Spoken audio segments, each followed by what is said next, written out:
chi usa l'astuzia e furbizia vince. E come disse il noto filosofo Ceciuclide nel III secolo d.C., l'astuzia è come la prudenza, non è mai troppa. Che si dia inizio alle corse, che si vinca la partita con l'eternità.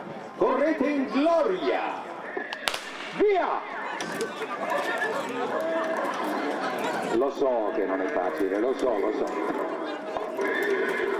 È dura, ma dovete pensare di essere capaci di fare quello che è molto difficile fare.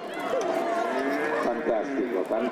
Questo spettacolo nasce che avevamo, io e mio fratello, 5-6 anni, ci regalarono 2 cavalli a dondolo uguali, ma ero senza ruote, senza niente, e noi nella nostra stanzetta, che era 3 o 4 metri, galoppavamo andando il più forte possibile, vinceva quasi sempre lui, eccetera, eccetera.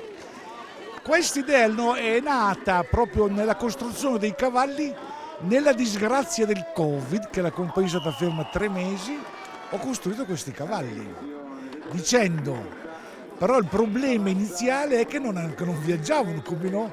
Allora, chiamando degli ingegneri della Volvo di Reggio Emilia, che sono di Reggio Emilia, abbiamo inventato le 2 rotelline sulle doghe davanti, che quando arrivano vanno avanti quel tanto lì, che questi 10 metri li fanno in 1 minuto e 2. Però il gioco non è, l'importante è stare in equilibrio sulle doghe, sulle routine. Chi sta più sulle doghe più avanti e vince. Via!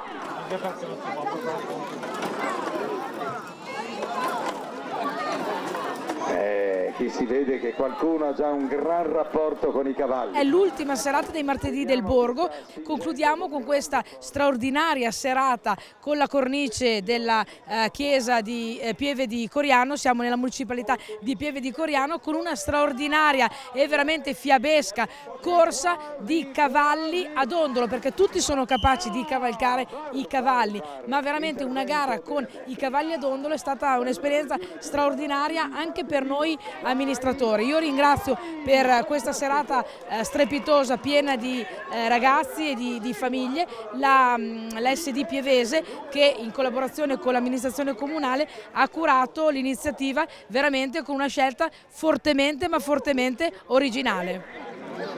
Via!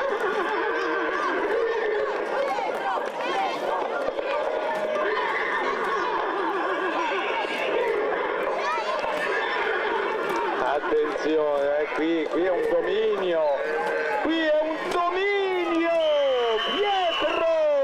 Mi sono un sacco divertito, anche perché non me lo aspettavo e anche perché all'inizio non è che mi ero iscritto, è solo perché uno si è ritirato e sono stato un sacco felice perché i miei amici mi erano vicini tutti, che non è che era molto leggero, quindi insomma.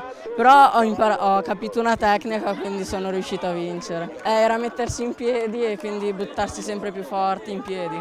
Allora perfetto, ecco, vediamo che si inorgoglisce.